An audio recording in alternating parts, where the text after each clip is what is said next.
Hi friends, welcome back to Arya's learning. അപ്പോൾ ഇന്ന് നമ്മൾ എടുക്കാൻ പോകുന്നത് 7ാം ക്ലാസ്സിലെ സാമൂഹ്യശാസ്ത്രത്തിലെ 5ാമത്തെ ചാപ്റ്ററാണ് സാമ്പത്തിക സ്രോതസ്സുകൾ. അപ്പോൾ ഒന്നാമത്തെ ചോദ്യം, സ്കൂളിലെ ഓരോ കുട്ടിയെയും സംബന്ധിക്കുന്ന എല്ലാ വിവരങ്ങളും ശേഖരിച്ച് രേഖപ്പെടുത്തുന്നതിനായി നടപ്പിലാക്കിയ പദ്ധതി ഏതാണ്? സമ്പൂർണ്ണ. എന്താണ്? സ്കൂളിലെ ഓരോ കുട്ടിയെയും സംബന്ധിക്കുന്ന എല്ലാ വിവരങ്ങളും ശേഖരിച്ച് രേഖപ്പെടുത്തുന്നതിനായി നടപ്പിലാക്കിയ പദ്ധതിയാണ് സമ്പൂർണ്ണ. ഇനി എന്താണ് പ്രാഥമിക മേഖല? പ്രകൃതി വിഭവങ്ങൾ നേരിട്ട് ഉപയോഗപ്പെടുത്തി നടത്തുന്ന പ്രവർത്തനങ്ങൾ ഉൾപ്പെടുന്ന മേഖലയാണ് പ്രാഥമിക മേഖല. എന്താണ്? പ്രകൃതി വിഭവങ്ങൾ നേരിട്ട് ഉപയോഗപ്പെടുത്തി നടത്തുന്ന പ്രവർത്തനങ്ങൾ ഉൾപ്പെടുന്ന മേഖലയാണ് പ്രാഥമിക മേഖല. വിദ്യാഭ്യാസം, ഗതാഗതം, ബാങ്കിംഗ്, IT ഇതൊക്കെ ഏത് മേഖലയിൽ പെടുന്നതാണ്?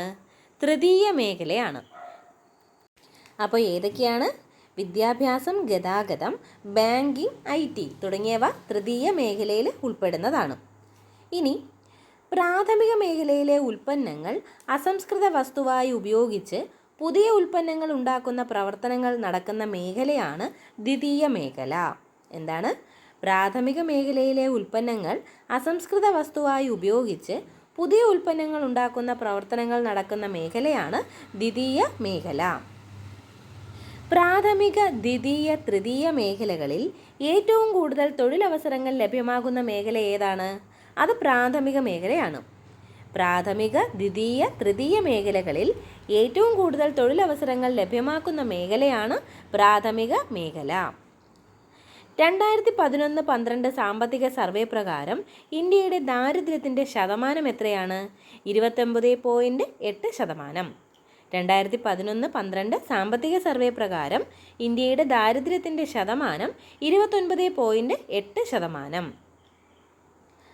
ഭക്ഷ്യസുരക്ഷാ നിയമം പാർലമെൻറ്റ് പാസാക്കിയ വർഷം ഏതാണ്? 2013. ഭക്ഷ്യസുരക്ഷാ നിയമം പാർലമെൻറ്റ് പാസാക്കിയ വർഷം ഏതാണ്? 2013. ഇനി ഒരു പ്രസ്താവനയാണ്, ശരിയാണോ തെറ്റാണോ നോക്കാം. കേന്ദ്ര സ്ഥിതി വിവര പദ്ധതി നിർവഹണ മന്ത്രാലയത്തിൻ്റെ കീഴിൽ പ്രവർത്തിക്കുന്ന സ്ഥാപനമാണ് സെൻട്രൽ സ്റ്റാറ്റിസ്റ്റിക്കൽ ഓഫീസ്. ഇത് ശരിയാണോ തെറ്റാണോ? കേന്ദ്ര സ്ഥിതി വിവര പദ്ധതി നിർവഹണ മന്ത്രാലയത്തിൻ്റെ കീഴിൽ പ്രവർത്തിക്കുന്ന ഒരു സ്ഥാപനമാണ് സെൻട്രൽ സ്റ്റാറ്റിസ്റ്റിക്കൽ ഓഫീസ്. അത് ശരിയാണ്. അപ്പോൾ സെൻട്രൽ സ്റ്റാറ്റിസ്റ്റിക്കൽ ഓഫീസ് ഏത് മന്ത്രാലയത്തിൻ്റെ കീഴിലാണ്?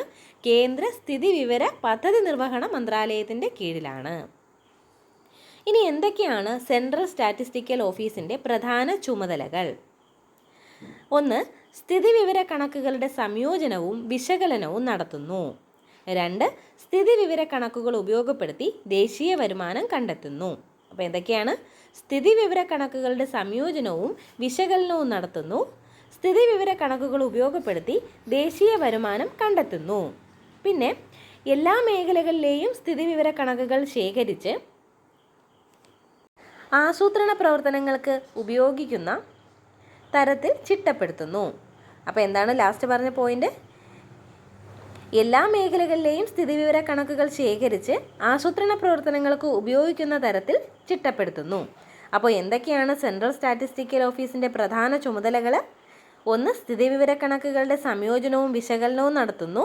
2. സ്ഥിതിവിവര കണക്കുകൾ ഉപയോഗപ്പെടുത്തി ദേശീയ വരുമാനം കണ്ടെത്തുന്നു. 3. എല്ലാ മേഖലകളിലെയും സ്ഥിതിവിവര കണക്കുകൾ ശേഖരിച്ച് ആസൂത്രണ പ്രവർത്തനങ്ങൾക്ക് ഉപയോഗിക്കുന്ന തരത്തിൽ ചിട്ടപ്പെടുത്തുന്നു. ഇനി ദ്വിതീയ മേഖലയിൽ ഉൾപ്പെടുന്നത് ഏതൊക്കെയെന്നാണ്. അപ്പോൾ ദ്വിതീയ മേഖലയിൽ വരുന്നതാണ് വൈദ്യുതി ഉൽപ്പാദനം, കെട്ടിട നിർമ്മാണം. വൈദ്യുതി ഉൽപ്പാദനം, കെട്ടിട നിർമ്മാണം. ഇനി മത്സ്യബന്ധനം, ഖനനം ഇവയൊക്കെ ഏത് മേഖലയിൽ പെടുന്നതാണ്?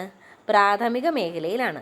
മത്സ്യബന്ധനം, ഖനനം ഇതൊക്കെ ഏത് മേഖലയിലാണ്? പ്രാഥമിക മേഖലയിലാണ്. നേരത്തെ പറഞ്ഞത് വൈദ്യുതി ഉൽപ്പാദനം, കെട്ടിട നിർമ്മാണം അതെവിടെ വരുന്നു? അത് ദ്വിതീയ മേഖലയിൽ വരുന്നു. ഏതൊക്കെയാണ്? വൈദ്യുതി ഉൽപ്പാദനം, കെട്ടിട നിർമ്മാണം ഇത് രണ്ടും ദ്വിതീയ മേഖലയിൽ വരുന്നു. ഇനി സംഭരണം അതേത് മേഖലയിലാണ് വരുന്നത്? സംഭരണം തൃതീയ മേഖലയിൽ ഉൾപ്പെടുന്നു. സംഭരണം തൃതീയ മേഖലയിൽ ഉൾപ്പെടുന്നു. ഇനി തൃതീയ മേഖലയിൽ ഉൾപ്പെടുന്ന മറ്റു 2 കാര്യങ്ങളാണ് ഇൻഷുറൻസ്, സാമൂഹ്യ സേവന പ്രവർത്തനങ്ങൾ, റിയൽ എസ്റ്റേറ്റ്. ഇതൊക്കെ എവിടെയാണ്? തൃതീയ മേഖലയിലാണ്. ഇൻഷുറൻസ്, സാമൂഹ്യ സേവന പ്രവർത്തനങ്ങൾ, റിയൽ എസ്റ്റേറ്റ്. ഓക്കെ, അപ്പോൾ തൃതീയ മേഖലയിൽ ഉൾപ്പെടുന്നത് ഇൻഷുറൻസ്, സാമൂഹ്യ സേവന പ്രവർത്തനങ്ങൾ, റിയൽ എസ്റ്റേറ്റ്, പിന്നെ നമ്മൾ നേരത്തെ പറഞ്ഞ സംഭരണം, ഇതൊക്കെ തൃതീയ മേഖലയിൽ ഉൾപ്പെടുന്നതാണ്. വനപരിപാലനം ഏത് മേഖലയിൽ ഉൾപ്പെടുന്നതാണ്? വനപരിപാലനം പ്രാഥമിക മേഖലയാണ്. വനപരിപാലനം പ്രാഥമിക മേഖലയാണ്.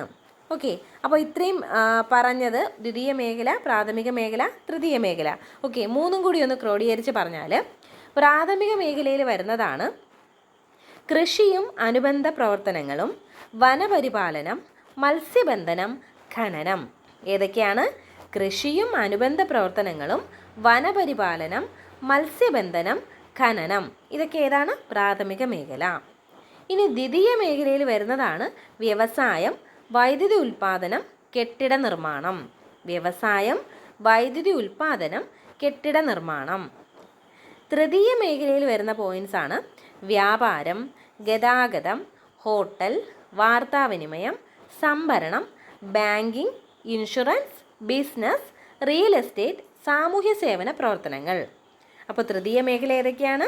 വ്യാപാരം, ഗതാഗതം, ഹോട്ടൽ, വാർത്താവിനിമയം, സംഭരണം, banking, insurance, business, real estate, സാമൂഹ്യ സേവന പ്രവർത്തനങ്ങൾ.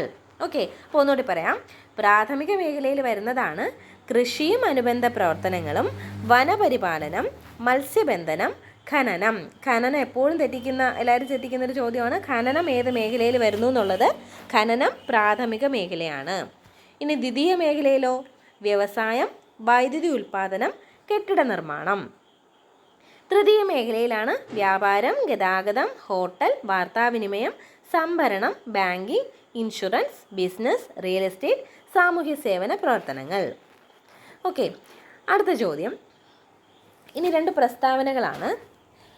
നഗരപ്രദേശങ്ങളിൽ 2100 കലോറിയിൽ താഴെ പോഷകാഹാരം ലഭിക്കുന്നവർ ദാരിദ്ര്യം അനുഭവിക്കുന്നവരാണ്. അപ്പോൾ എങ്ങനെയാണ്? നഗരപ്രദേശങ്ങളിൽ 2100 കലോറിയിൽ താഴെ പോഷകാഹാരം ലഭിക്കുന്നവർ ദാരിദ്ര്യം അനുഭവിക്കുന്നവരാണ്. ഗ്രാമപ്രദേശങ്ങളിൽ 2400 കലോറിയിൽ താഴെ പോഷകാഹാരം ലഭിക്കുന്നവർ ദാരിദ്ര്യം അനുഭവിക്കുന്നവരാണ്. ഓക്കെ, അപ്പോൾ നഗരങ്ങളിലാണെങ്കിൽ 2100 കലോറിയിൽ താഴെ പോഷകാഹാരം കിട്ടിയാൽ അതെന്താണ്? ദാരിദ്ര്യമാണ്. ഗ്രാമപ്രദേശങ്ങളിൽ 2400 കലോറിയിൽ താഴെ പോഷകാഹാരം വന്നാൽ എന്താണ്? ദാരിദ്ര്യം അനുഭവിക്കുന്നവരാണ്. ഓക്കെ, അപ്പോൾ ഇത്രയാണ് ഈ ചാപ്റ്ററിൽ വരുന്നത്. കുറച്ച് പോയിൻറ്റ്സേ ഉള്ളൂ, പക്ഷേ ഉള്ള പോയിൻറ്റ്സ് എല്ലാം ഇമ്പോർട്ടൻസ് ആണ്.